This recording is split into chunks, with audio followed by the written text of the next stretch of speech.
നാട്ടുകാരെന്ത് പറയും, നാട്ടുകാരങ്ങനെ പറഞ്ഞാലോ, നാട്ടുകാരിങ്ങനെ പറഞ്ഞാലോ, നാട്ടുകാരങ്ങനെ പറഞ്ഞാൽ എന്താകും എന്നൊക്കെ ആലോചിച്ച് വളരെയധികം ടെൻഷൻ അടിച്ച് ജീവിച്ചുകൊണ്ടിരിക്കുന്ന, എന്നാൽ അത്തരത്തിലുള്ളൊരു ജീവിതത്തിൽ യാതൊരു തരത്തിലുള്ള സന്തോഷവും കണ്ടുപിടിക്കാൻ പറ്റാത്ത ഒരു വ്യക്തിയാണ് നിങ്ങളെങ്കിൽ ഈ വീഡിയോ നിങ്ങൾക്ക് വേണ്ടിയിട്ടുള്ളതാണ്. മേ ബി അങ്ങനെയുള്ള കരുതുന്ന ആൾക്കാർക്ക് അവരുടെ ജീവിതത്തിൽ ഏറ്റവും ആവശ്യമായിട്ടുള്ള ഒരു ഘട്ടത്തിൽ എൻ്റെ ഈ ഒരു വീഡിയോ എങ്ങനെയെങ്കിലുമൊക്കെ ഒന്ന് അപ്പിയർ ചെയ്യും എന്നൊരു പ്രതീക്ഷയിലും കൂടിയാണ് ഞാൻ ഈ ഒരു കാര്യം അപ്ലോഡ് ചെയ്യുന്നത്. അപ്പം ഇതെന്തുകൊണ്ട് ഇത്ര ഒരു സുപ്രഭാതത്തിൽ പൊട്ടിമുളച്ച് ഇങ്ങനെ ഒരു വീഡിയോ ചെയ്തു എന്ന് ചോദിച്ചാൽ അതിൻ്റെ കാരണം വേറൊന്നുമല്ല. ഇന്നലെ വൈകുന്നേരം ഞാനൊരു ആർട്ടിക്കിൾ ഇങ്ങനെ വായിച്ചുകൊണ്ടിരിക്കുകയായിരുന്നു. അപ്പം അതിൻ്റെ ഉള്ളിൽ സോഷ്യൽ ആങ്സൈറ്റി സിൻഡ്രോം കാരണം, അല്ലെങ്കിൽ നാട്ടുകാരുടെ നെഗറ്റീവ് ജഡ്ജ്മെൻറ്റ് വന്നാൽ എന്നുള്ളൊരു ചിന്ത കാരണം ഭയങ്കരമായിട്ട് ബുദ്ധിമുട്ടുന്ന, അതൊരു ക്ലിനിക്കൽ ഒരു പ്രശ്നം കൂടിയാണ്, അങ്ങനെ ബുദ്ധിമുട്ടുന്ന ഒരുപാട് പേരുടെ അവസ്ഥകളെ കുറിച്ചിട്ടൊക്കെ ഞാൻ വായിച്ചു. അപ്പം അത് കേട്ടിട്ട് എനിക്ക് തന്നെ ഭയങ്കരമായിട്ടുള്ളൊരു സ്ട്രെസ്സ് ഫീൽ ചെയ്തു. മാത്രമല്ല, ഞാനും എൻ്റെ ജീവിതത്തിലൊരു വലിയ ശതമാനം കാലഘട്ടത്തിൽ നാട്ടുകാരെന്ത് പറയും എന്ന കാര്യം ചിന്തിച്ച് ജീവിച്ചിട്ടുണ്ടായിരുന്നു. അത് എൻ്റെ തലയിൽ ഉണ്ടായിട്ടുള്ള ഒരു കാര്യമല്ല, നമ്മുടെ വീട്ടുകാർ അങ്ങനെയാണല്ലോ നമുക്ക് ഫീഡ് ചെയ്ത് തരുന്നത്. അങ്ങനെ ജീവിച്ചിട്ടുള്ളൊരു വ്യക്തി എന്നുള്ള നിലയ്ക്ക് ഈ ഒരു അവസരത്തിൽ ചില കാര്യങ്ങൾ പറയണം എന്ന് ഞാനും ആഗ്രഹിക്കുകയാണ്. അപ്പോൾ ഒന്നാമത്തെ കാര്യം എന്ന് പറയുന്നത്, നിങ്ങൾ ഈ കൊലപാതകം, പിന്നെ എന്താ പറയുക, മോഷണം, പിന്നെ ഡ്രഗ്സ്, അതുപോലെ തന്നെ പൊതുജനത്തിന് ന്യൂയിസൻസ് ആയിട്ടുള്ള കാര്യങ്ങളൊക്കെ ചെയ്തുകൊണ്ടിരിക്കുന്ന ഒരു വ്യക്തിയാണെങ്കിൽ നാട്ടുകാരെന്ത് പറയും, നാട്ടുകാരെങ്ങനെ പെരുമാറും എന്നുള്ളതിനെക്കുറിച്ച് ആലോചിച്ച് നിങ്ങൾ ഇച്ചിരി പേടിക്കേണ്ടതായിട്ടുണ്ട്. നാട്ടുകാരുടെ കയ്യിൽ നിൽക്കില്ല, അത് നിയമത്തിൻ്റെ കയ്യിലോട്ട് പോകും. അതല്ലാതെ നിങ്ങൾ നിങ്ങളുടെ സ്വന്തം കാര്യങ്ങളൊക്കെ നോക്കി സമൂഹത്തിന് യാതൊരു ബുദ്ധിമുട്ടും ഇല്ലാതെ സ്വന്തം കരിയർ ഗ്രോത്ത്, സ്വന്തം ജീവിതമൊക്കെ ആയിട്ട് ജീവിച്ചുകൊണ്ടിരിക്കുന്ന ഒരു വ്യക്തിയാണെങ്കിൽ നാട്ടുകാരെന്തു പറയും എന്നുള്ളതിനെ കുറിച്ചിട്ട് നിങ്ങളത് 1% പോലും ബോധർ ചെയ്യേണ്ടതായിട്ടില്ല എന്നാണ് എനിക്ക് നിങ്ങളോട് പറയാനുള്ളത്. ശരിയാണ്, മനുഷ്യർക്ക് എവല്യൂഷണറി ആയിട്ടുള്ളൊരു സ്വഭാവമുണ്ട്. അതായത് നമ്മുടെ ട്രൈബിൻ്റെ, നമ്മൾ ഏത് ഗ്രൂപ്പിലാണോ ജീവിക്കുന്നത് ആ ഗ്രൂപ്പിൻ്റെ ഒരു അംഗീകാരം നമുക്ക് ഇപ്പോൾ ആവശ്യമായിട്ടുള്ളൊരു കാലം ഉണ്ടായിരുന്നു. അത് പണ്ട് എവല്യൂഷനൊക്കെ കഴിഞ്ഞിട്ട് കാലഘട്ടങ്ങൾ ഇത്രയും നമ്മൾ മുന്നോട്ട് വന്നു. അപ്പോൾ നമുക്കിപ്പോൾ നാട്ടുകാരുടെയും വീട്ടുകാരുടെയും ഒക്കെ സ്വഭാവം അറിയുന്ന ആൾക്കാരാണ്. സ്വന്തം ജീവിതത്തിൽ സ്വന്തമായിട്ടുള്ള മുൻകരുതലുകളും മുൻകൈയും എടുത്തില്ലെങ്കിൽ ഒന്നും നടക്കില്ല എന്നൊരു സത്യാവസ്ഥ കൂടെ അറിയുന്ന വ്യക്തികളാണ് നിങ്ങൾ എന്നുള്ളതിനെ കൊണ്ട് ആര് എന്ത് പറയും എന്നുള്ളതിനെ പറ്റി നിങ്ങൾ ബോധർ ചെയ്യേണ്ടതായിട്ടില്ല. ഇനി എൻ്റെ ജീവിതത്തിലെ പഴയ ചില അനുഭവങ്ങൾ, നാട്ടുകാരെ കൊണ്ടുണ്ടായിട്ടുള്ള ചില ഗുണങ്ങൾ, ഉപദ്രവങ്ങൾ ഒക്കെ ഈ ഒരു വീഡിയോയിലൂടെ ഷെയർ ചെയ്യണമെന്ന് ഞാൻ ആഗ്രഹിക്കുകയാണ്. അപ്പം അതിലൊന്നാമത്തെ കാര്യം എന്ന് പറയുന്നത്, ഈ പറഞ്ഞതുപോലെ കൊച്ചുപ്രായത്തിൽ നാട്ടുകാരെന്താ പറയുക എന്നുള്ളതിനെക്കുറിച്ച് ആലോചിച്ച് ജീവിച്ചുകൊണ്ടിരുന്ന പെൺകുട്ടികളിൽ ഒരു വ്യക്തി തന്നെയാണ് ഞാനും. അപ്പം ആ സമയത്തത്തെ ഒരു സാഹചര്യം എന്താണെന്ന് വെച്ചിട്ടുണ്ടെങ്കിൽ, ഇവർ ഭയങ്കരമായിട്ട് നമ്മളെ ബുള്ളി ചെയ്യും നാട്ടുകാർ. സ്പെഷ്യലി ഇപ്പം നമ്മുടെ വീട്ടിലുള്ള ആളുകളുമായിട്ട് അതിഭീകരമായിട്ടുള്ള കോണ്ടാക്ട്, പരിചയങ്ങളൊക്കെയുള്ള വ്യക്തികളാണെന്നുണ്ടെങ്കിൽ അവർ നമ്മുടെ വീട്ടിൽ വന്നിട്ട് നമ്മുടെ കാര്യങ്ങളിൽ ഇടപെടുന്ന ഒരു സാഹചര്യമൊക്കെ ഉണ്ടാവും. റിമെമ്പർ, ഞങ്ങളുടെ വീട്ടിൽ, ഞങ്ങൾ താമസിച്ചുകൊണ്ടിരിക്കുന്ന വീടിന് ഫ്രണ്ടിൽ തന്നെ ഒരു എറയം പോലത്തെ ഒരു ഭാഗമുണ്ട്. ഇപ്പം അത് ഭയങ്കരമായിട്ട് മാറിപ്പോയി, ചാരുപടിയെല്ലാം വെച്ച് ക്ലോസ് ചെയ്ത ഒരു സ്ഥലമായിട്ട് പോയി. പക്ഷേ അത് ഞങ്ങൾക്ക് വളരെ പ്രിയപ്പെട്ടൊരു സ്ഥലമായിരുന്നു. ഇപ്പം ഞങ്ങൾ പഠിക്കുന്ന സമയത്തൊക്കെ ഞങ്ങളുടെ തൊടിയിൽ നടന്നും അങ്ങോട്ടും ഇങ്ങോട്ടും നടന്ന് പുസ്തകം വായിച്ചും, പിന്നെ റെസ്റ്റ് എടുക്കുന്ന സമയത്ത് ഇവിടെ ഇരുന്ന് വായിച്ചും, അങ്ങനെയൊക്കെയാണ് ഞങ്ങൾ ഞങ്ങളുടെ പഠനകാലമൊക്കെ ചെറുപ്പത്തിൽ ഉന്തി നീക്കിക്കൊണ്ടിരുന്നത്. അപ്പം നാട്ടിലെ ആൾക്കാർക്ക്, അല്ലെങ്കിൽ അയൽപക്കത്തെ ആളുകൾക്കുള്ള പേഴ്സണൽ പ്രശ്നം എന്ന് പറയുന്നത്, ഈ 2 കുട്ടികൾ പഠിക്കുന്നു, ഇവർക്ക് മാർക്ക് കിട്ടുന്നു, അതുപോലെ തന്നെ ഇവർ ഒരുപാട് സമയം ഇതിനു വേണ്ടി സ്പെൻഡ് ചെയ്യുന്നു എന്നതാണ് വാസ്തവമെങ്കിലും അവർ അതിന് വേറെ ഒരു സ്റ്റോറി ഉണ്ടാക്കി. ഞങ്ങൾ കുട്ടികൾ, അത് ആലോചിക്കണം, ഞങ്ങളുടെ പ്രായം, ഞങ്ങളുടെ സ്വന്തം വീട്ടിൻ്റെ തൊടിയിൽ പഠിക്കുന്ന 5ലും 6ലും 7ലും പഠിക്കുന്ന കുട്ടികൾ ഇങ്ങനെ നടക്കുമ്പം ചില ആൾക്കാർ തൊടിയുടെ അടുത്ത് വന്ന് നിൽക്കുന്നു, അവർ അങ്ങനെ നോക്കുന്നു, ഇങ്ങനെ നോക്കും. ഞങ്ങൾ ജീവിതത്തിൽ കണ്ടിട്ടില്ലേ അങ്ങനെ ആൾക്കാർ അവിടെ വന്ന് നിൽക്കുന്നതൊക്കെ. അതുകൊണ്ട് മുറ്റത്ത് നടക്കരുത്, ഇറയത്തിരിക്കരുത്, അകത്ത് തന്നെ ഇരിക്കണം എന്നൊക്കെയുള്ള ഒരു മോറൽ പോലീസിങ് റൂളൊക്കെ ഞങ്ങളുടെ നാട്ടുകാർ ഞങ്ങൾക്ക് വേണ്ടിയിട്ട് ഉണ്ടാക്കുകയൊക്കെ ചെയ്തിട്ടുണ്ട്. അപ്പം നാട്ടുകാരെ വെറുപ്പിക്കരുത് എന്ന് കരുതിയിട്ട് ഞങ്ങളുടെ ഫാമിലി മെമ്പേഴ്സ്, അതാണ് ഏറ്റവും സങ്കടകരമായിട്ടുള്ള കാര്യം, ഈ പ്രഷറിൽ വീണിട്ട് നമ്മുടെ ഫാമിലി, നമ്മുടെ പാരൻസ് ഒക്കെ അത് അംഗീകരിച്ചിട്ടുണ്ട്. ഞങ്ങൾക്ക് ഞങ്ങളുടെ ഏറ്റവും പ്രിയപ്പെട്ട ഒരു സ്പോട്ടാണ്, സ്വന്തം വീട്ടിലെ ഒരു സ്പോട്ടാണ് കുറേ കാലഘട്ടങ്ങളോളം നിഷേധിക്കപ്പെട്ടത്. ഇതുപോലെ ഒരുപാട് ഇൻസിഡൻസ് ഉണ്ടായിട്ടുണ്ട്. ഐ റിമെമ്പർ, ഞാൻ +2 പഠിക്കുന്ന സമയത്ത് എൻ്റെ ക്ലാസ്സിലുണ്ടായിരുന്ന ഒരു കുട്ടി, ഞങ്ങളുടെ നാട്ടിൽ തന്നെയുള്ള എൻ്റെ ക്ലാസ്സിലുണ്ടായിരുന്ന ഒരു കുട്ടി, ഈ കുട്ടിക്ക് നമ്മളുടെ നാട്ടിൽ കോമൺ ആയിട്ട് അറിയുന്ന ഒരു വ്യക്തിയുമായിട്ടൊരു റിലേഷൻഷിപ്പ് ഉണ്ടാവുകയാണ്. അപ്പം അത് എന്നെ എങ്ങനെ ബാധിക്കുന്നു, അല്ലെങ്കിൽ എന്തുകൊണ്ട് ഞാൻ അതിലൊരു കുറ്റവാളിയാകുന്നു എന്ന് ചോദിച്ചാൽ എനിക്കിപ്പോൾ അതിന് ഉത്തരമില്ല. മേ ബി ഈ കുട്ടീനെ അറിയുന്ന ഒരു വ്യക്തി ആയതുകൊണ്ടായിരിക്കാം. സോ ഞങ്ങൾ സ്കൂളിലോട്ടൊക്കെ ചില സമയത്ത് ഒരുമിച്ച് പോകുന്ന സാഹചര്യങ്ങൾ ഉണ്ടായിട്ടുണ്ട്. ചിലപ്പോഴൊക്കെ നമ്മൾ സ്കൂളിൽ ക്ലാസ്സിൽ ഒരുമിച്ചാണ് പഠിക്കുന്നത്. അപ്പം അങ്ങനത്തെ സാഹചര്യങ്ങളൊക്കെ ഉണ്ടായിട്ടുണ്ട് എന്നുള്ളതൊഴിച്ചാൽ ഈ പെൺകുട്ടിയുടെ വ്യക്തിപരമായിട്ടുള്ള ജീവിതമോ ഈ കുട്ടിയുടെ റിലേഷൻഷിപ്സോ അഫെയറിനെയോ കുറിച്ചിട്ട് യാതൊരു ധാരണയും ഇല്ലാത്തൊരു വ്യക്തിയായിരുന്നു ഞാൻ. അപ്പം അങ്ങനെ ഇരിക്കൽ ഒരു ഒരു ഒരു ഹോളിഡേ, ഒരു സാറ്റർഡേ ഐ തിങ്ക്, അങ്ങനെ നമ്മളുടെ വീട്ടിലുള്ള നമ്മുടെ അമ്മയൊക്കെ നമുക്ക് മുടിയിൽ ഈ എണ്ണയൊക്കെ പുരട്ടി തന്ന് റിലാക്സ് ചെയ്തിരിക്കുന്ന സമയത്ത് ഞങ്ങളുടെ അയൽപ്പക്കത്തിലുള്ള ഒരാൾ വളരെയധികം പൊട്ടിത്തെറിച്ചുകൊണ്ട് ഞങ്ങളുടെ വീട്ടിലോട്ട് വരികയും, അയാൾ ഈ വ്യക്തി പറയുന്ന പെൺകുട്ടിയുമായിട്ടൊരു ബന്ധമുള്ള ഒരാളല്ല, ഞാനുമായിട്ടും അത്രയ്ക്ക് അങ്ങോട്ട് ഭീകര ബന്ധമുള്ളൊരു വ്യക്തിയൊന്നുമല്ല, പൊട്ടിത്തെറിച്ച് ഞങ്ങളുടെ വീട്ടിലോട്ട് വരുന്നു. അങ്ങനെ എൻ്റെ അമ്മ ഇരിക്കുന്നുണ്ടെന്നുള്ളത് പോലും മൈൻഡ് ചെയ്യാണ്ട് എന്നെ വിളിക്കുന്നു. ക്വസ്റ്റ്യനിങ് ആണ്. പിന്നെ നിനക്കറിയുമോ അങ്ങനെ സംഭവിക്കുന്ന കാര്യം, നിനക്കറിയോ ഇങ്ങനെ സംഭവിക്കുന്ന കാര്യം, നീയൊക്കെ കൂടെ കൂട്ടി നിന്നിട്ടല്ലേ ഇങ്ങനെയുള്ള കാര്യങ്ങൾ ഉണ്ടാവുന്നത്, നിങ്ങൾ ചെറിയ പെൺകുട്ടികൾ ഇങ്ങനെ ചെയ്യാൻ പാടണം അങ്ങനെ ചെയ്യാൻ പാടണം എന്നൊക്കെ പറഞ്ഞ് ഒരുപാട് ക്വസ്റ്റ്യനിങ് എൻ്റെ നേരെ ഉണ്ടായി. ഞാനിതൊക്കെ കണ്ട് അങ്ങനെ അമ്പരന്ന് നിന്നിട്ടുള്ള ഒരു സാഹചര്യമൊക്കെ ഉണ്ടായിരുന്നു. പിന്നീട് ഞാൻ മനസ്സിലാക്കി അതൊരു തരം സോഷ്യൽ ബുള്ളിയിങ് ആണ്. അതായത് നമ്മളിങ്ങനെ ഭീഷണിപ്പെടുത്തി അവർ ആഗ്രഹിക്കുന്ന രീതിയിൽ ജീവിപ്പിക്കാനായിട്ടുള്ളൊരു ശ്രമം. സോ വേറെ ഏതോ ഒരു വീട്ടിലെ ഒരു പെൺകുട്ടിക്ക് ഒരു റിലേഷൻഷിപ്പ് ഉണ്ടാവുന്നതും ഞാനുമായിട്ട് എങ്ങനെയാണ് റിലേഷൻ വരുന്നത് എന്നുള്ളതിനെ കുറിച്ചിട്ട് എനിക്കിപ്പോഴും മനസ്സിലായിട്ടില്ല.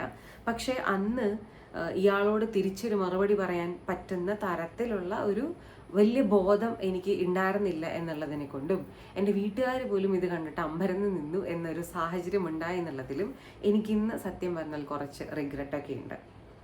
ഇതൊക്കെ ഒരു സാഹചര്യം, നാട്ടിലെ ആൾക്കാരുടെ ഒരു ബുള്ളിയിങ്, നാട്ടുകാർക്ക് അവർ പറയുന്ന വരുതിയിൽ നമ്മൾ ജീവിക്കേണ്ടിയിരിക്കുന്നു എന്നുള്ളതിൻ്റെ കുറച്ചൊക്കെയുള്ള ചില എന്താ പറയുക, നാട്ടിലൊരു വാക്കുണ്ട് അതിന്, തിണ്ണമെടുക്കുകൾ.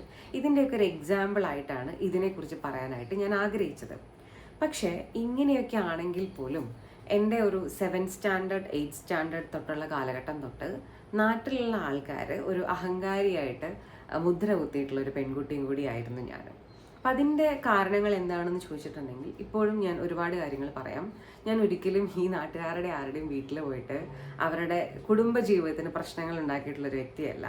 എക്സ്ട്രീം കുറുമ്പുകളൊന്നുമുള്ള ഒരു വ്യക്തിയായിരുന്നില്ല. ഞാൻ ആരുടെയും വീട്ടിൽ ഇങ്ങനെ കയറി നിറങ്ങി നടക്കാറില്ല.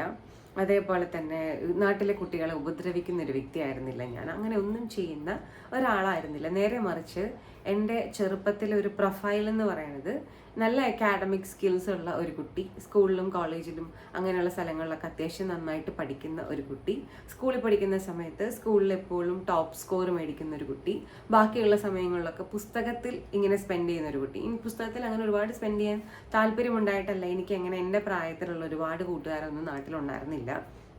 അപ്പം ഇതൊക്കെയായിരുന്നു എൻ്റെ ഒരു പ്രൊഫൈൽ. അപ്പം ഇതല്ലാണ്ട് വേറെ ഉപദ്രവങ്ങളൊന്നും ഞാൻ നാട്ടിൽ ആർക്കും ചെയ്തിട്ടില്ല. പക്ഷേ നമുക്കൊരു വേറൊരു വെറൈറ്റി ഒരു സാധനം കൂടി ഉണ്ടായിരുന്നു. എന്ന് വെച്ചാൽ എന്നോടൊരാളെ എന്തെങ്കിലുമൊക്കെ പറഞ്ഞാൽ അതെന്തുകൊണ്ടായിരിക്കും അങ്ങനെ പറഞ്ഞത്, എന്താണ് ഇതിൻ്റെ ഉള്ളിലെ പൊരുൾ, ഇത് ചെയ്യേണ്ട ആവശ്യമുണ്ടോ എന്നൊക്കെ ചിന്തിക്കുന്ന ഒരാളായിരുന്നു ഞാൻ. അത് ചില സമയങ്ങളിലൊക്കെ ചോദിക്കുന്ന ഒരു ക്യൂരിയസ് ആയിട്ടുള്ളൊരു ആളും കൂടിയായിരുന്നു ഞാൻ. അതിൻ്റെ ഒപ്പം തന്നെ അത്യാവശ്യം ബോൾഡായിട്ടുള്ള തീരുമാനങ്ങൾ എനിക്ക് ചെറിയ പ്രായത്തിൽ തന്നെ ഉണ്ടായിരുന്നു. അപ്പം ഈ ഒരു കാരണങ്ങളെ കൊണ്ട് തന്നെ എൻ്റെ നാട്ടുകാരെന്നെ അഹങ്കാരിയായിട്ടുള്ള ഒരു പെൺകുട്ടിയായിട്ട് മുദ്രകുത്തി. ഞാൻ തന്നെ പലപ്പോഴും എന്നെക്കുറിച്ച് ഇവർ പറയുന്ന പല കമൻറ്റുകളും കേട്ടിട്ടുണ്ട്. അപ്പം അതിലൊരു കമൻറ്റ്, നാട്ടിലൊരു ചായക്കടയൊക്കെ ഉണ്ട്, അറിയാലോ, ചായക്കടകൾ എന്ന് പറയുന്നത് വരുന്നവരും പോകുന്നവരൊക്കെ ഇരിക്കുകയും നാട്ടിലെ ചെറിയ കീടാണു തൊട്ട് ആനയെ പറ്റി ഡിസ്കസ് ചെയ്യുകയൊക്കെ ചെയ്യുന്നൊരു സ്ഥലമാണ്. അപ്പം അങ്ങനെ ഒരിക്കൽ അതിൻ്റെ മുന്നിലൂടെ നടന്നു പോകുന്ന സമയത്ത് പലപ്പോഴും ഞാൻ എന്നെപ്പറ്റി പല കമൻറ്റുകളും കേട്ടിട്ടുണ്ട്. അതിലൊരു കമൻറ്റ്, ഈ പെൺകുട്ടി ഭയങ്കര അഹങ്കാരിയാണ്, ഇവള് ചാടിപ്പോകും എന്നുള്ളതായിരുന്നു. ചാടിപ്പോകുക ഇൻ ദ സെൻസ് ഒളിച്ചോടിപ്പോവുക, അങ്ങനെയൊക്കെ ചെയ്യുന്ന ഒരാളാണെന്നുള്ളതായിരുന്നു അതിലൊരു കമൻറ്റ്. ഇപ്പോഴും വീട്ടിൽ തന്നെ ഇരിപ്പുണ്ട്. അതാണ് അതിലൊരു കോമഡി. രണ്ടാമത്തെ ഒരു സംഗതി എന്ന് പറയുന്നത്, ഇങ്ങനെയുള്ള പെൺകുട്ടികളെ ഒന്നും അധികം പഠിപ്പിക്കാനായിട്ട് പാടില്ല, ഇപ്പം തന്നെ ഭയങ്കരമായിട്ട് ക്വസ്റ്റ്യൻ ചെയ്തുകൊണ്ടിരിക്കുന്ന കുട്ടികളാണ് ഇവരെന്നുള്ളതായിരുന്നു. മൂന്നാമത്തേത് എന്ന് പറയുന്നത് കമ്പാരിസൺ ആണ്. എൻ്റെ ചേച്ചിയെ പറ്റിയും എന്നെ പറ്റിയുമുള്ള കമ്പാരിസൺ. ഇറ്റ്സ് ലൈക്ക് ഇന്ന ആളുടെ മൂത്ത കുട്ടി ഭയങ്കര പാവമാണ്, പക്ഷെ രണ്ടാമത്തെ കുട്ടിയെപ്പോലെ അഹങ്കാരി ഈ നാട്ടിൽ വേറെ ഇല്ല എന്നുള്ളൊരു സംഗതിയാണ്. അഹങ്കാരം കാണിക്കാൻ മാത്രം ഞാൻ എന്തെങ്കിലും ഇവരുടെ വീട്ടിൽ പോയിട്ട് ചെയ്യുകയോ ഇവരോട് സംസാരിക്കുകയോ ചെയ്തിട്ടുണ്ടോ എന്ന് ചോദിച്ചാൽ അതിൻ്റെയൊക്കെ ആൻസർ 0 ആണ്. എന്തോ അവർക്ക് നമ്മളുടെ ഒരു ബോൾഡ്നെസ്, നമ്മുടെ ഒരു ക്യാരക്ടർ ഒന്നും ഇഷ്ടമല്ല. ഒരാൾക്ക് അത്യാവശ്യം ആറ്റിറ്റ്യൂഡ് ഉണ്ടാകുന്നതും സ്വഭാവം ഉണ്ടാകുന്നതും അവരെ നമ്മൾ നമ്മുടെ ജീവിതത്തിൽ എൻ്റർടൈൻ ചെയ്യിക്കാണ്ടിരിക്കുന്നതുമൊക്കെ അവർക്ക് വലിയ പ്രശ്നങ്ങളായിട്ടാണ് തോന്നുക. അപ്പം ഇങ്ങനത്തെ ഒരു സിറ്റുവേഷനും കൂടെ ഒരു പോയിന്റിലുണ്ടായിരുന്നു. ഇനി വേറെ ചില കാര്യങ്ങൾ. അങ്ങനെ ഞാൻ പഠിത്തമൊക്കെ കഴിഞ്ഞ് ജോലിക്ക് വേണ്ടിയിട്ട് പല നഗരങ്ങളിൽ ജോലി ചെയ്യുന്ന ഒരു വ്യക്തിയായിട്ട് മാറി. അപ്പം അത്രയും കാലം എൻ്റെ ജീവിതത്തിൽ ഞാൻ ലിപ്സ്റ്റിക് പോലെയുള്ള കാര്യങ്ങളൊന്നും യൂസ് ചെയ്യാറുണ്ടായിരുന്നില്ല. അതിൻ്റെ ആവശ്യം സത്യത്തിൽ നമ്മുടെ ജീവിതത്തിൽ ഉണ്ടായിരുന്നില്ല. പക്ഷെ പ്രൊഫഷൻ്റെ ഭാഗമായിട്ട് അത് നമ്മുടെ ഒരു ലൈഫിൻ്റെ ഭാഗമായിട്ട് മാറുകയാണ്. അപ്പം അങ്ങനെ അതൊരു ജീവിതത്തിൻ്റെ ഭാഗമായിട്ട് മാറിയപ്പം ഞാൻ അങ്ങനെ ചാനലിലൊക്കെ ജോലി ചെയ്യുന്ന സമയത്ത് നമ്മൾ ലിപ്സ്റ്റിക് എല്ലാം ഇട്ടിട്ടാണ് പോവുക. അപ്പം രാവിലെ വീട്ടിലോട്ട് വണ്ടി വരും, അങ്ങനെ വണ്ടിയിൽ കയറി പോകും.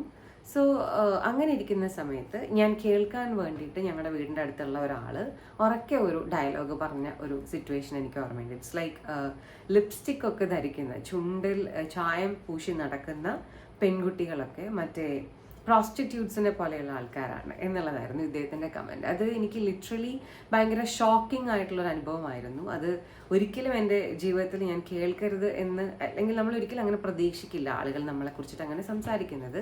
അപ്പം അങ്ങനെ പറഞ്ഞിട്ടുള്ള ഒരു സംഗതി ഉണ്ടായിരുന്നു. അതവിടെ മാത്രമല്ല, നല്ലൊരു നെയിൽ പോളിഷ് ഇടുന്ന സമയത്ത്, അതേപോലെ തന്നെ നല്ല ഒരു വലിപ്പമുള്ളൊരു കമ്മലൊക്കെ ഇടുന്ന സമയത്ത് ഒക്കെ ഇങ്ങനെയുള്ള കമൻറ്റുകൾ ആളുകൾ പറയുന്നത് പിന്നീട് ഞാൻ ശ്രദ്ധിച്ചിട്ടുണ്ട്.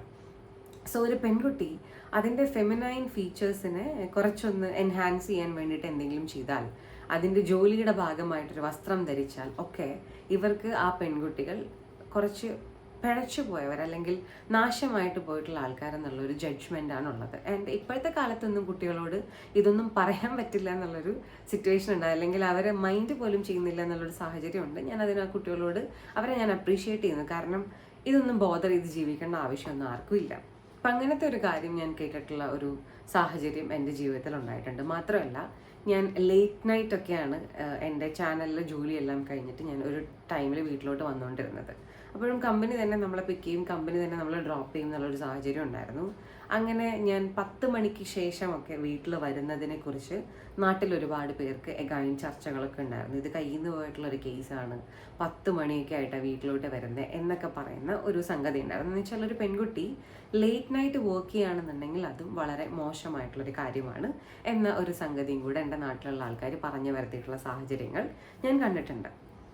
ഞാൻ കാലഘട്ടങ്ങൾ ഒരുപാട് പോകുമ്പം ഇതിലൊക്കെ സംഭവിച്ച ഒരു മാറ്റം എന്താണെന്ന് ചോദിച്ചാൽ, ഈ നാട്ടുകാരിൽ പലരും, എനിക്ക് പലരെയും നല്ല സ്പെസിഫിക് ആയിട്ട് ഓർമ്മയുണ്ട്, ഇവർ പലരും എന്നെ ബുള്ളി ചെയ്യാനും ഞാൻ മോശമാണെന്ന് കാണിക്കാനും പറഞ്ഞുകൊണ്ടിരുന്ന പല പോയിന്റ്സ്, മേ ബി ലിപ്സ്റ്റിക് ആയിരിക്കാം, കുറച്ച് അത്യാവശ്യം നല്ല എന്താ പറയുക കളർഫുൾ ആയിട്ടുള്ള വസ്ത്രങ്ങൾ ഇടുന്നതായിരിക്കാം, മേ ബി ഒരു സ്ലീവ്ലെസ് ഡ്രസ്സ് ഇടുന്നതായിരിക്കാം.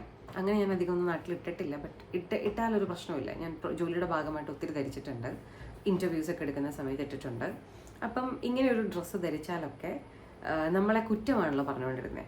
ഇവരുടെയൊക്കെ മക്കൾ വലുതായിട്ട് ഇന്നിപ്പം 90s 20s നിൽക്കുകയാണ്. ഈ കുട്ടികളൊക്കെ ഇന്ന് ഇതാണ് ചെയ്തുകൊണ്ടിരിക്കുന്നത്. ഈ പാരൻസിനൊന്നും ഇപ്പം സദാചാരമില്ല, ബുള്ളിയിങ് ഇല്ല, നാട്ടുകാരെന്ത് പറയും എന്നുള്ളതിനെ കുറിച്ചിട്ടുള്ള കൺസേൺ ഇല്ല. ഞാൻ എൻ്റെ വീട്ടിൽ എൻ്റെ അമ്മയും അച്ഛനെയൊക്കെ ട്രോളാറുണ്ട്. കണ്ടില്ലേ, ഇന്ന ആൾ നമ്മുടെ വീട്ടിൽ വന്നിട്ട് നമ്മൾ എന്തോരാണ് ഉപദേശിക്കുകയും മോറൽ പോലീസിങ് ഒക്കെ ചെയ്തിട്ടുള്ളത്. നിങ്ങൾ അന്ന് നാട്ടുകാരെന്ത് പറയുമെന്ന് കരുതിയിട്ട് മിണ്ടാണ്ടിരുന്നു. ഇന്ന് ഇവരുടെ തന്നെ മക്കൾ, കുട്ടികളൊക്കെ എങ്ങനെയാണ് നടക്കുന്നതെന്നൊക്കെ നിങ്ങൾ ചിന്തിക്കുക. ഈ കുട്ടികൾ ഏതൊക്കെ നഗരങ്ങളിൽ പോയിട്ടാണ് പഠിക്കുന്നത്, ഏതൊക്കെ നഗരങ്ങളിലാണ് ജോലി ചെയ്യുന്നത് എന്നുള്ളത് നിങ്ങൾ ചിന്തിക്കുക എന്നൊക്കെ ഞാൻ എൻ്റെ വീട്ടിലുള്ളവരോട് പറയാറുണ്ട്. So at the end of the day, നാട്ടുകാരെന്ത് പറയും എന്നുള്ളതിനെ കുറിച്ചിട്ട് ആലോചിച്ച് വിഷമിച്ച് നിങ്ങൾ ജീവിക്കുന്നത് കൊണ്ട് നിങ്ങളുടെ ജീവിതത്തിൽ പ്രത്യേകിച്ച് ഒരു നേട്ടവും ഉണ്ടാവാൻ പോകുന്നില്ല. നിങ്ങൾക്കൊരുപാട് നഷ്ടങ്ങൾ ഉണ്ടാവും. ഞാനിപ്പോഴും പല കാര്യങ്ങളും റിഗ്രറ്റ് ചെയ്യാറുണ്ട്. ഒരിക്കലും ഞാനത് വേറെ ആളുടെ ഡിസിഷന് വേണ്ടി വിട്ടുകൊടുക്കരുതായിരുന്നു. എൻ്റെ അച്ഛൻ്റെ അമ്മയുടെ സമാധാനം ആലോചിച്ചിട്ട് പോലും ഞാൻ അങ്ങനെ ചെയ്യാൻ പാടില്ലായിരുന്നു എന്നൊക്കെ ഞാൻ പിന്നീട് ചിന്തിച്ചിട്ടുണ്ട്. എനിവേയ്സ്, ഞാൻ അപ്പോഴും ഇപ്പോഴും ഒക്കെ ഒരുമാതിരിപ്പെട്ട കാര്യങ്ങൾ എൻ്റെ പേഴ്സണൽ ചോയ്സുകൾക്ക് വിട്ടുകൊടുക്കുന്ന ഒരു വ്യക്തി ആയതുകൊണ്ട് അത്ര അധികം എനിക്ക് വിഷമിക്കാനുള്ള സാഹചര്യവും ഇല്ല. പക്ഷേ ഇനി ഇവിടെ നിങ്ങോട്ട് ഒരിക്കലും എൻ്റെ ജീവിതത്തിൽ നാട്ടുകാർക്ക് പ്രത്യേകിച്ചൊരു റോള് കൊടുക്കരുത് എന്ന് തീരുമാനമെടുത്തിട്ടുള്ളൊരു വ്യക്തി തന്നെയാണ് ഞാൻ. ശരിയാണ്, നമുക്ക് നാട്ടുകാരുമായിട്ട് നല്ല സമ്പർക്കം, നല്ല ജീവിതമൊക്കെ വേണം. പക്ഷേ നമ്മുടെ പേഴ്സണൽ ലൈഫിൽ അവരെ എൻ്റർടൈൻ ചെയ്യിക്കേണ്ടെന്ന ആവശ്യമൊന്നുമില്ല. സേ ഫോർ എക്സാമ്പിൾ, നമ്മൾ നമ്മുടെ ജീവിതത്തിൽ എന്ത് ജോലി ചെയ്യുന്നു, നമ്മൾ നമ്മുടെ ജീവിതത്തിൽ എന്ത് തരം വസ്ത്രങ്ങൾ ധരിക്കുന്നു, അത് നമ്മുടെ ശരീരത്തിന് ബുദ്ധിമുട്ടില്ലാത്ത, അതുപോലെ തന്നെ നമ്മളെ അധികം ബാധിക്കാത്ത, നമ്മുടെ വർക്ക് സ്പേസിൽ ബാൻ ചെയ്യപ്പെട്ടിട്ടില്ലാത്ത അങ്ങനത്തെ ഒരു വസ്ത്രമാണെങ്കിൽ അതൊന്നും ധരിക്കുന്നതിൽ യാതൊരു തരത്തിലുള്ള ഒരു ഭയവും നിങ്ങൾ കാണേണ്ടതായിട്ടില്ല. അതേപോലെ തന്നെ നിങ്ങൾ ആരോട് സംസാരിക്കുന്നു, ഇപ്പം നിങ്ങൾ വഴിയിൽ വെച്ചിട്ട് നിങ്ങളുടെ ഒരു ആൺസുഹൃത്തിനെ കാണാണ്, കോളേജിലോ സ്കൂളിലോ ഒരുമിച്ച് പഠിച്ചൊരു കുട്ടിയായിരിക്കാം, ആ ആളിനെ കാണുമ്പം അയാളോട് ഒരു ഹായ് ബായ് പറയുന്നതിലൊന്നും നിങ്ങൾ പേടിക്കേണ്ടതില്ല. കാരണം എനിക്ക് എഗായൻ ഇങ്ങനത്തെ സാഹചര്യങ്ങൾ ഉണ്ടായിട്ടുണ്ട്. വൺസ് എൻ്റെ കോളേജിൽ എൻ്റെ കൂടെ ഉണ്ടായിരുന്ന ഒരു കുട്ടി എൻ്റെ നാട്ടിൽ തന്നെ വഴിയിൽ വെച്ചിട്ട് കാണുകയും അവൻ വണ്ടി നിർത്തുകയും ഹായ് സുഖമല്ലേ എന്നൊക്കെ ചോദിക്കുകയും ചെയ്തൊരു സാഹചര്യത്തിൽ ഇതുപോലെ തന്നെ നാട്ടിൽ ചില ആൻറ്റിമാർ റൊട്ടിക്കൂടെ പോകുന്ന ആണുങ്ങളോട് മുഴുവൻ സംസാരിക്കും എന്നൊക്കെയുള്ള രീതിയിലുള്ള കമൻസ് ഒക്കെ അടിച്ചിറക്കിയിട്ടുള്ള സിറ്റുവേഷൻസ് ഒക്കെ ഉണ്ടായിട്ടുണ്ട്. ഞാൻ അതിനെ മൈൻഡ് ചെയ്തിട്ടില്ല. ഞാൻ അതുപോലെ തന്നെ വീട്ടിൽ വന്നിട്ട് അത് പറഞ്ഞിട്ടുണ്ട്. അങ്ങനത്തെ ഒരു വ്യക്തിയൊക്കെ ആയിരുന്നു. സോ ഇതൊന്നും നിങ്ങൾ ബോദർ ചെയ്യേണ്ടതായിട്ടില്ല എന്നുള്ളതാണ് എനിക്ക് പേഴ്സണലി നിങ്ങളോട് പറയാനുള്ളത്. നിങ്ങൾ ചെയ്യുന്ന, നിങ്ങളുടെ ജീവിതത്തിൽ നിങ്ങൾ ചെയ്തുകൊണ്ടിരിക്കുന്ന ഒരു കാര്യം പൊതുജനത്തിന് ഉപദ്രവമല്ലാത്ത ഒന്നാണ് എന്നുണ്ടെങ്കിൽ പേടിക്കുക വേണ്ട. നിങ്ങൾ നിങ്ങളുടെ ലൈഫിൽ ഫോക്കസ് ചെയ്ത് ജീവിക്കുക. നാട്ടിലൊക്കെ പറഞ്ഞു കേട്ടിട്ടുള്ള, അല്ലെങ്കിൽ വീട്ടുകാരൊക്കെ പറഞ്ഞു കേട്ടിട്ടുള്ള ഒരു ചൊല്ലുണ്ട്. ഇതേ നാട്ടുകാരുടെ തന്നെ ഇടയിൽ സർക്കുലേറ്റ് ചെയ്ത് പോകുന്നൊരു സംഗതിയാണിത്. 1000 കുടത്തിൻ്റെ വായ കെട്ടാൻ പറ്റും, എന്നാൽ ഒരു മനുഷ്യൻ്റെ അല്ലെങ്കിൽ അര മനുഷ്യൻ്റെ വായ കെട്ടാൻ പറ്റില്ല. അങ്ങനെ എന്തോ ആണ് അതിന് ഒരു ചൊല്ല്. അത്രയും എനിക്ക് നിങ്ങളോടും പറയാനുള്ളൂ. നിങ്ങൾ എന്തൊക്കെ നല്ല കാര്യം ചെയ്താലും, നിങ്ങൾ ഏറ്റവും ഭംഗിയിൽ ജീവിച്ചാലും, ഏതെങ്കിലും ഒരു മനുഷ്യൻ നിങ്ങളുടെ ഒരു കുറ്റം പറയാനോ നിങ്ങളെക്കുറിച്ച് എന്തെങ്കിലുമൊക്കെ പറഞ്ഞു വരത്താനോ ഒക്കെ ഉണ്ടാവും. എനിക്കുണ്ടായിട്ട് ഞാൻ കണ്ടിട്ടില്ലാത്ത കാമുകന്മാരൊക്കെ എനിക്ക് എൻ്റെ നാട്ടിലുണ്ടായിട്ടുണ്ട്. അതെന്തുകൊണ്ടെന്ന് ചോദിച്ചിട്ടുണ്ടെങ്കിൽ കൊച്ചിയിലും ട്രിവാൻഡ്രത്തൊക്കെ ഒരുപാട് കാലം താമസിച്ച സമയത്ത് ഇവിടെ കുറേ ആൾക്കാർ കഥകൾ ഇങ്ങനെ അടിച്ചിറക്കി, ഈ കുട്ടിക്ക് ലിവിങ് റിലേഷൻ ഉണ്ടാവാൻ ചാൻസ് ഉണ്ട്, കാമുകൻ ഉണ്ടാവാൻ ചാൻസ് ഉണ്ടെന്നൊക്കെ. ഇവരെയൊക്കെ കണ്ടിരുന്നെങ്കിൽ, നമ്മളാണെങ്കിൽ മൊരട്ട സിംഗിൾ ജീവിതമാണ് അന്നൊക്കെ ജീവിച്ചുകൊണ്ടിരുന്നത്. ജോലി, ജീവിതം, കരിയർ അങ്ങനത്തെ ഒരു സംഗതിയിൽ ജീവിക്കുന്ന സമയത്ത് ഇതുപോലെയുള്ള കഥകൾ എൻ്റെ നാട്ടിൽ എന്നെ പറ്റി ആളുകൾ പറഞ്ഞുണ്ടാക്കിയിട്ടുണ്ട്. കുറച്ച് പേരൊക്കെ അത് അത്രയ്ക്ക് അങ്ങോട്ട് സ്പ്രെഡ് ചെയ്തില്ല. കാരണം നാട്ടുകാർക്ക് എന്നെ അറിയാമായിരുന്നു. കുറേ പേർക്ക് ഈ ഒരു കഥയിൽ മാത്രം കാമുണ്ടാവാൻ ഒരു ചാൻസും ഇല്ല. കാരണം അത്രയും കാലമായിട്ട് ഞാൻ വീട്ടിലുണ്ട്.